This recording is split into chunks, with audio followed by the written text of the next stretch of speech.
On the 28th of November 2025, me sure that team legal wise for any team order ready for a real feeder because sadano and a judge or tina a dream or Kumasi High Court, a Justice Dorinda Smith Arthur, and then a judgment a buyer on assembly change chair bed done in him. And when him say adio jina so edibu assembly, a marriage certificate, if we Germany, a buyer no, and a judge in the castle, or jitu wubiana. Enye until I could see a can court demo ho so per se or man court nete so mbeko for appeal ama for ebisa sa appeal no ekwekusi saying ene ye call appeal courts I just say wo Kumasi eho ena ma me Akosua Serwaa lawyers ebepie mu ewo enti agbawa details ano ena dey bro in this particular story how it gossips info mess also be me subscribe button so now wa click a bell notification icon so follow you on Facebook your Instagram your Twitter at gossips24.com and gossips24 TV feel free to submit your comment section mu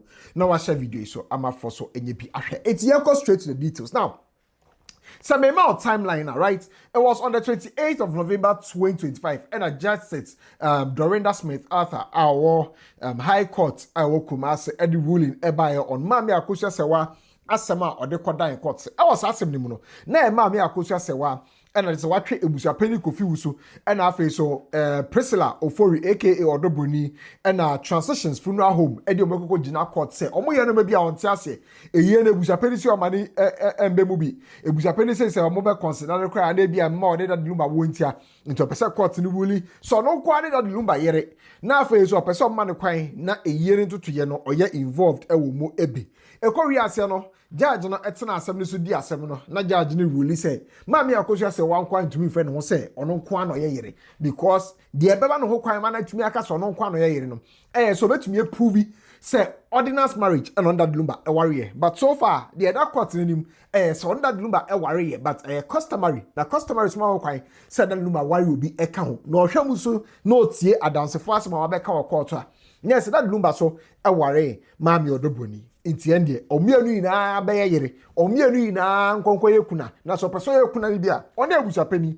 enkonko kasa because Ebusuapanin Kofiusu ena ye in charge of a yeno ento yeno oni asem bia aka de obeka ena waka no eho ena lo yakosim ye se de bi ade ne de omo de beko appeal enti ena no ena lo yakosim e file appeal na so wo hwe document a eda menima na de say omo file appeal no on the 3rd of February 2026 and lawyer Kusimo file appeal no almost state on grounds of appeal. Now the interesting thing that happened in this particular video young working with lawyer Kusimo appeal omo file no because Mami Akosua Serwaa as some lawyers it is am no any Dominion chambers lawyer Kusi chambers ebium enyo mo no handle appeal no letters of administration dey aka no and lawyer Kusi egusua handle but say ban appeal no ekwekodi Justice Kolendi omo law firm no omo ho na appeal no akwakodi enti no omo file notice of appeal file grounds of appeal and say lawyer Kusimo and file sa and then the Justice Kolendi muba mu no omo file change of attorney says I'm a lawyers no law firm assistant into omo no be handle case no omo file we no mo say no grounds of appeal no eno ba ku enu wo ho pesa omo de ka ho and after so pesa omo polish the lawyer Kusi edi nkan ayene deda so there is not much changes but technicalities be any ink be and aba be kemu so what I say I to write Yesu buy no also write Yesu buy no or say wamba so be gu Moses emra 10 commandments no nemu obehye ne ma Moses ka say enfo biere eni obi nkwada wa bran ware no ne de kaka ho but Yesu de o say wotwa weni ehwe na say wokondo na omini tesu kra na why bone good great enti the new law firm no aba be se eye ejuma lawyer Kusi ye no ema enti ende omo court ema che say lawyer ojire Mami Akosua Serwaa akopem was celebration of life of Akosua Serwaa se no eba hobby ebe ka se o motion omo de ko to court ni no court na gie atomu say samre say grounds of appeal foforo na omo de ba be ka de lawyer Kusi di kan de ba ye no any changes on my ye no court na gie atomu say en stand boko ye de nyankopon ase ene ye wu se mo Kumasi appeals court obi ko be bisa se mo nante se de na de mo ba Kumasi appeals court. Okay, there's a pending appeal. Okay. Appeal na etia judgment Kumasi High Court demae a challenge the validity of the marriage. Mami Akosua Serwaa. Mami Akosua Serwaa ne ordinance marriage no. Okay. Sa appeal no. Okay. I work Court of Appeal no nearby say you ba amend the grounds no. Okay.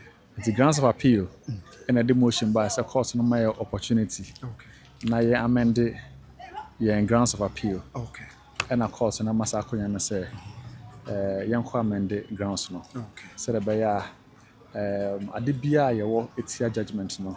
You bet me didn't nyina bom akọ Court of Appeal. Okay. Na Court of Appeal be determine case no once and for all. Okay. And that's it. We for the very final time. Look at some more amended grounds of appeal now. What does that mean as a trainer to the layman? You can say grounds of appeal. Okay. Objection and answer at the property who would see judgment in India. Okay. Because Court of Appeal no. Eshim. Na or consider sa na raise objections no. Enti no. And I amend bi. Ye be ka ho ye be free. Okay. The court adjust to court adjust. Or shut down over Samba now. There be say appeal no and non casani processes running. And we know there is just to ensure say amendments no e be call ka ho a e ma Court of Appeal na determine case ni nyina together.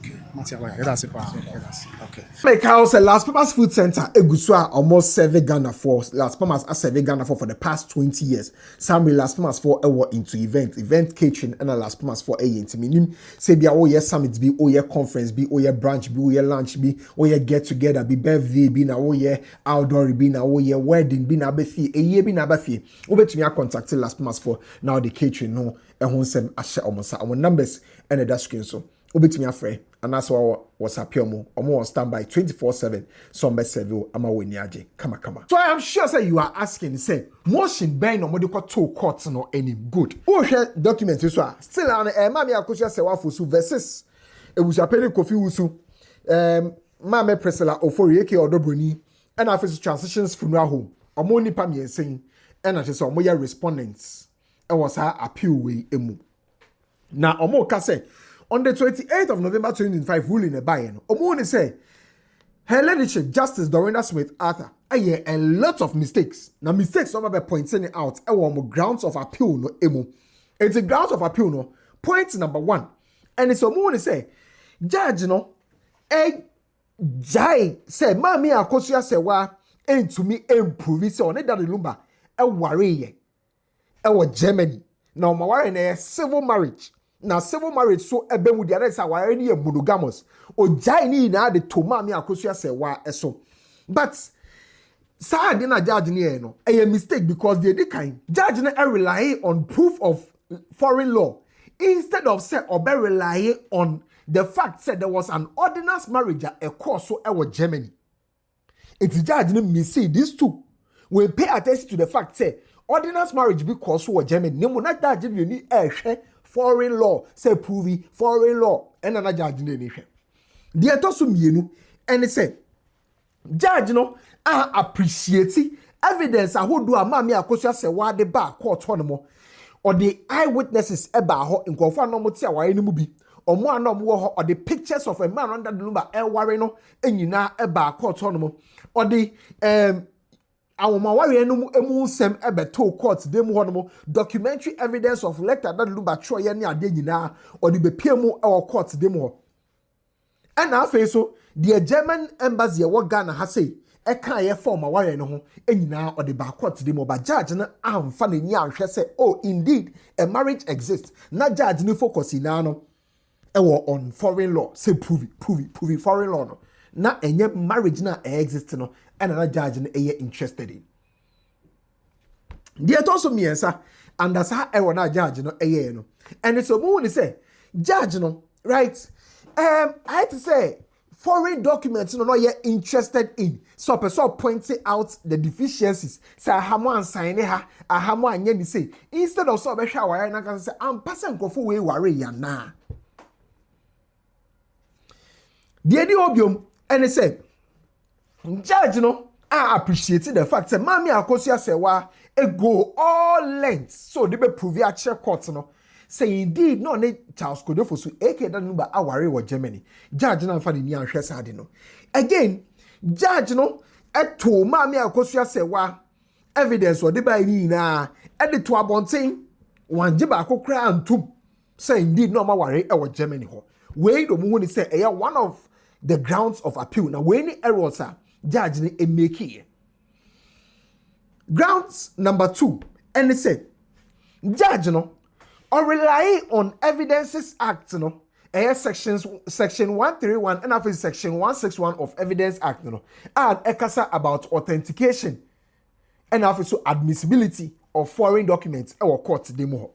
Na ta no judge ni mistake a judge ni ye di kan and say section 161 no or ye need to say a chinchini what is it? A chinchini say and one able to be a genaso and one able to be a genaso someone for fill section 161 and then I mean to me document into a mistake in a judge in no. Again, no more to say judge no anti section 161 no assay because our section 161 no say would be authenticated foreign official signatures and yes I would be rubbish a whole document there be ATM exhibit B1 and after so exhibit C amami Akosua Serwaa e de beto judge anim no judge ni rubbish here simply because omo authenticated signatures are a word document so meanwhile the entire document no carried volume so no again judge ni and say Ghana embassy wa Germany and to me and certify documents ni there and the mami Akosua Serwaa evidence no de ba court no mi na no e bola bi ma no sana judge ni treaty asem no a fatal mistake na judge no no again the ethical moka say judge no one section 136 and section 161 or the adwuma say section 161 there just for authenticating signatures but section 136 so man ho kwan say nipa ne ma enough evidence e ba be share section 161 ne ma section 161 no nipa na to me authenticate e first signatures what document so evidence a can document in no idea would you to based on section 136 ye but judge no anti into moon is a one so judge ni a big mistake or judge no so consider evidence a would do amami Akosua Serwaa de by instead of the kind of must again in point E and no more say what to say judge no based on no be a year in your marketing kitty. In your marketing kitty say be oh signature no one stamp so I had no one first stamp is here and then I way more stamp here. As I know man a trivial things and all the say mami Akosua Serwaa ni case no. Say no man any value because evidence mami Akosua Serwaa by no more do. A chance I stamp na judge na hwehwe no stamp there. A chair no into moons no so judge no a mistake.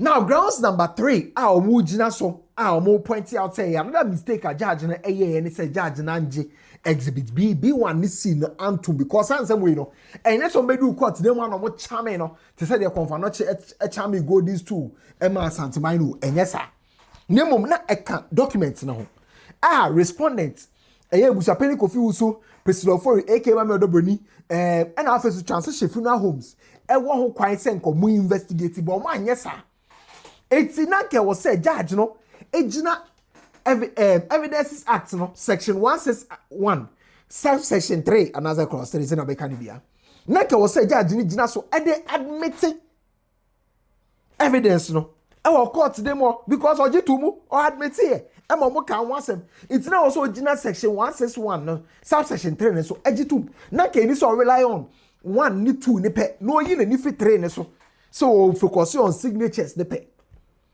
3 no for a reason because a respondent no and to me and challenging the authenticity of documents now I was a judge no and using a discretion in the absence of say your authenticating foreign signatures no rely on sir clause and that's subsection 3 of section 161 of the Evidences Act but judge na yes sir judge no again nani why exercising the discretion despite acknowledging say very difficult so we go through some authentication process especially when it has to do with foreign documents it's no more provision of and also we provide a subsection 3 under section 161 of the Evidences Act editor and as a clause 3 no it's no more editor but judge ni why acknowledge the difficulties involved, the challenges at hand. One acknowledge and we in. Point number 4, and it's someone is a judge in a mistake because judge ne can say per se proving foreign law kwadia and was say rely on experts maybe and you know okay. The kind. It's almost a judge near a big mistake one say the kind. Section 40 of Evidences Act no and then may presume say foreign law the same as Ghanaian law unless you want to be challenge. I was said court no based on section 40 I presume say okay you be treat German law the same as Ghana law. I say Ghana law is the same as German law. I will court them more. Now on no judge no I presume sir I will court them more. Now so emra no the judgment eba no o rule say Mami Akosua Serwaa any that LUMBA warrior ordinance marriage omo ye. And as a civil marriage omo ye or Germany one or jituma enye. Though no judge na assume already based on section 40 of Evidence Act say you better assume or court them say German law is the same as Ghana law. Ordinary rule in no. Na sa assumption no. Kwatwi ni. I say penny away from obedum. We ni. Amasa section 40 no. Now again, judge no eka say to me section 40 no emphantum because of the absence of expert witness. Say expert bi amba ama me check German law ni mu on to me no mo say some mistake na judge ni ene kwa podi omudi wu bia na omonti ase. Omudi wu bia na omonti ase.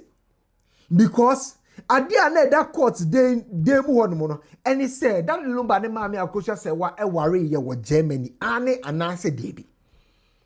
It is what me prove so mo ware ye wo Germany a expert witness bia hu hia bio. And we say ye assume nka we say ka judge ne assume say oh say maka say German law is the same as Ghana law there and they ware ye course wo Germany no ordinance marriage e wo Ghana ha si. Now so judge na nyesa judge dey the real question mu say Mami Akosua Serwaa mo entumi afa expert amba na wamba be interpret dia and they were to na asem negu and the original one ni tuma enyiyi and a judge di buane for e ho ne judge ni mistake the atoso enumo mu hu ni say judge no eye mistake e wo ho no and he say hey marriage certificate Mami Akosua Serwaa de bae or this substantial evidence by in exhibit B, B1 and C no. Judge ne say enye admissible. Judge ni mistake. The judge did a mistake in it and he said, you did kind. Before say judge ne the judgment ebeba no. Na judge na ka e wo court demo on this same evidence na eda nim no say eye admissible na wa admit e wo court demo. Emra lawyer kusi submit here as evidence so ono judge na admit here e wo court demo. Point number 2, judge ne admit we ye no na afa die e wo the judgment no ba reject it. Wa ba reject it.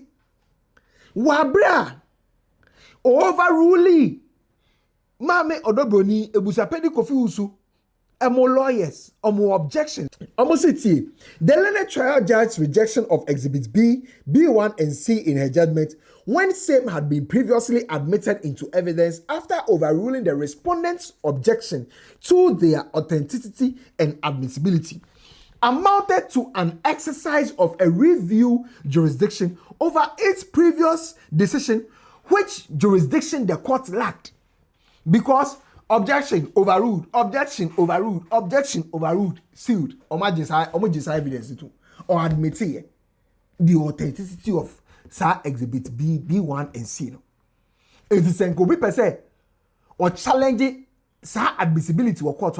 Any high court corner. Na court ni sa to me no, but judge na what the judgment mo. U10. Wa bra no only who sa to only sa to me no high court also be sa U10. Oh yes, U10 or high court. And only Europe be aka 500 euros. No U10 sign. No U10 or hono. Njomu say one judge ni mistake. Again, omo say judge no say out of the jurisdiction. Because on the 17th of November 2025, and or G evidence no any two mo.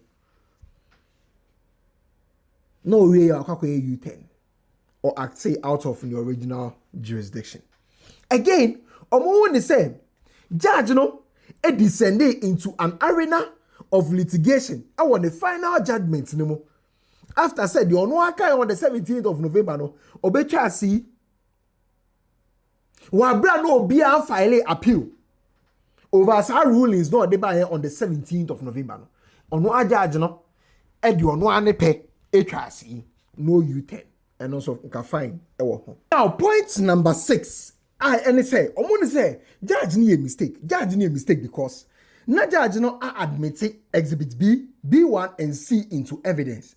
But still na judge no at the corner na to Mami Akosua Serwaa and lawyer so say omo proving the authenticity of the same document or no judge no admit no. E ho no mu say error na judge ni e. Point number 1. Enti omo jina so aka say error na judge ye ni say omo say judge no and to me anti legal burden and after so evidential burden so which me and differentiate the two. Now what does it mean? Okay. You find say obi accuse me, right? Say me real phone way. What I say? Anybody accuse me say me real phone way. The legal burden will require say anybody bet to me actually court and say I'm Clement the real phone no. To do that I will say anybody the evidence be back. Just say ebia Clement real phone no be twa the picture. Sa picture na nipa de beba no. Se court gitum say ampa Clement na what picture mu. Phone in na share Clement say yaje atum as exhibit G. Ho no nipa no afofele the evidential burden. It is now up to say ye be prove say ampa Clement phone no the intent behind it ne say oriaye. It's a a holistic issue. And ye kese na nkasa. What I say? It's omo say judge ne aim to me appreciate the difference between legal burden and evidential burden because evidential burden no and na judge ne stress on signature already know sa document no what admit it. What admit it evidence that. Enti sa burden no eni Mami Akosua Serwaa so biom. Obi ananka burden no won so no. So be challenge no I respondent but almost so anya sa na wo judge no wo overrule na wo admit ye still na wo just say signature so what you say good. Point number 2 and it's someone say judge no e fail ye say once wo admit sa evidence we no proof of authenticity no and rely on Mami Akosua Serwaa biom. Because we read the Juma, say wajiatum gwa de we read the Juma. I will court the more. Dear Tosu Miesa, and they say, Judge ni fairly biom say, once or more establish evidence, no, say our be cause so between Mami Akosua Serwaa and the late Charles Kodefosu, as her evidence, no, I chess our no court na jiatum no, and Crawford. I was say omo a challenge sa enyoma no court no. I was say Mami Odo Broni and Abusuapanin kofusu. I was say omo and also to be provide evidence. I be challenge the existence of a marriage and not existing between Mami Akosua Serwaa and the late Charles Kodefosu. I was Germany hall. But court no anyesa.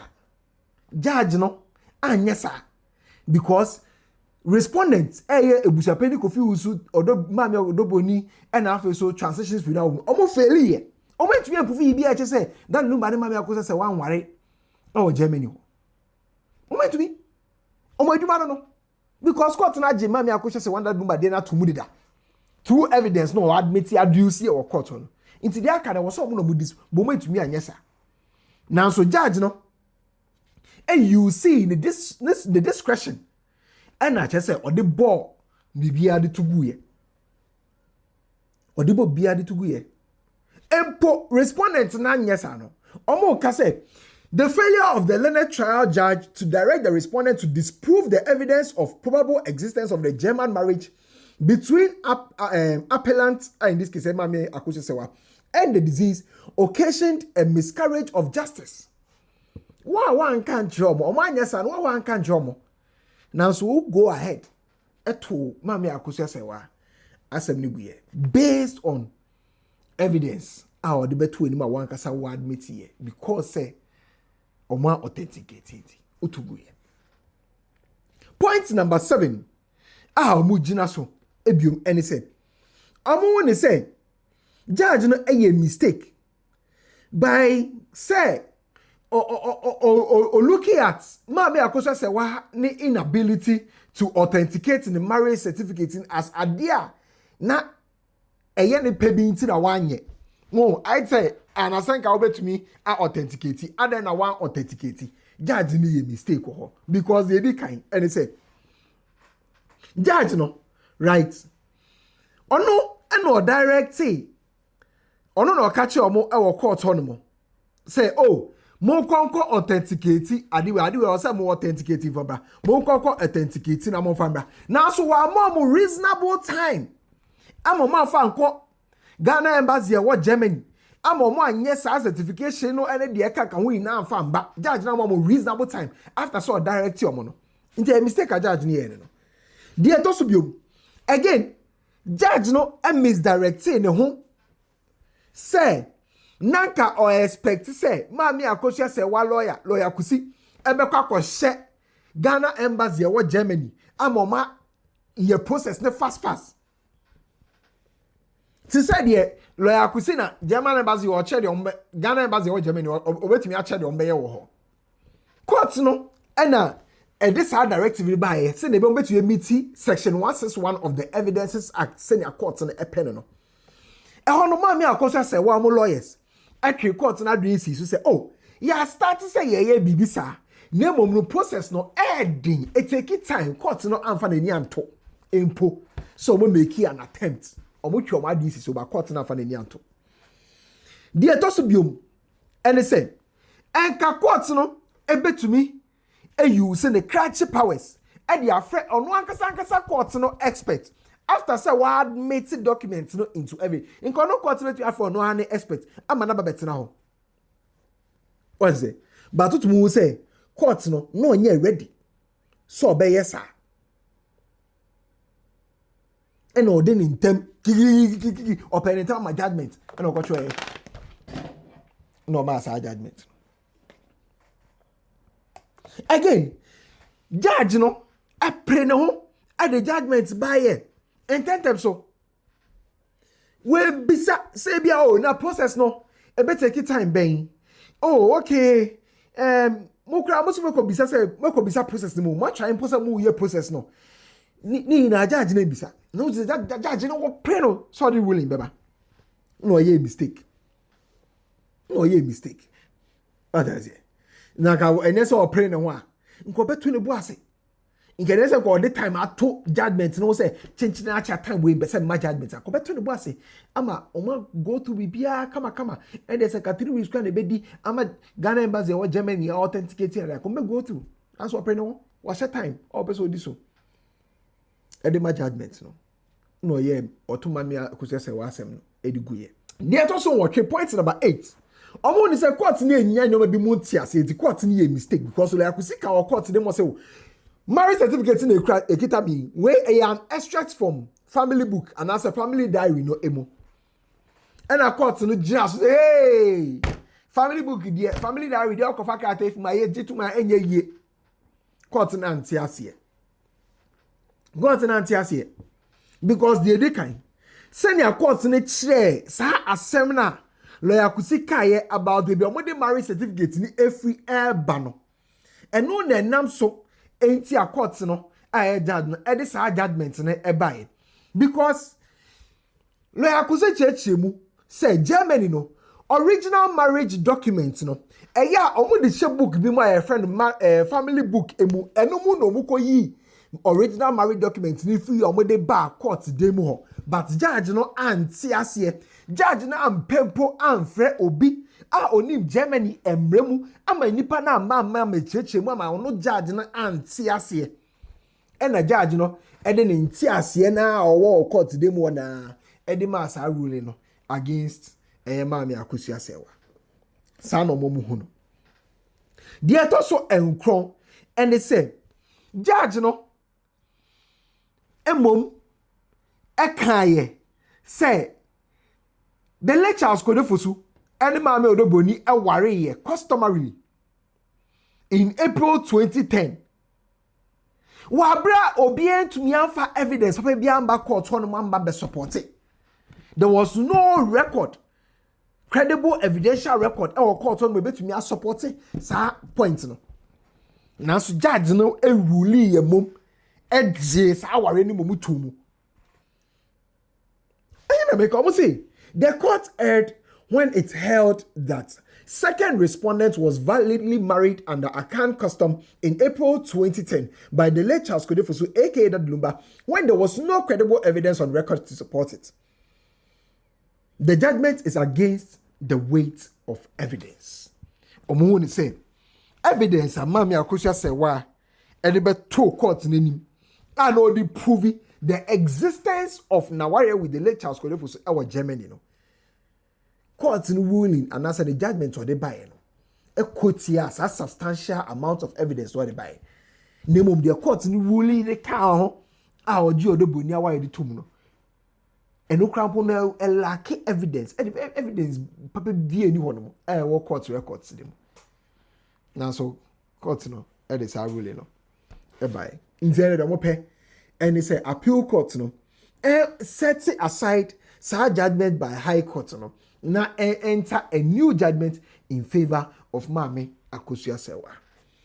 We any motion omode koto appeal court walk Kumasi enim ende 11th of June 2026 a court no eji to so betina so na wetie we nye say court na rule on the appeal we ye omo fort omo find in judgment no omode ehun nsem akoko dan appeals court no so what you say into we ni fort omo so say judge her ladyship justice Dorinda Smith Arthur ewo high court honomo entia omo person omo ko ho appeal and am chemu tell say lawyer ko say di kai dey nsem ni bi ekoto court ni but because say appeal no magye and I say omasesa lawyers no enti any lawyer ko si nsem bi onemum ewo Justice Kulendi mo law firm holding intino now was some filing new grounds of appeal no mo ye modifications one or two bi eka ho inti eno mo di akoko to court in anima judge no agya to mo ende se enko appeal aha ye gossip 24 the besi bia no ye be mo di adi nchemu abro until then see you in the next video.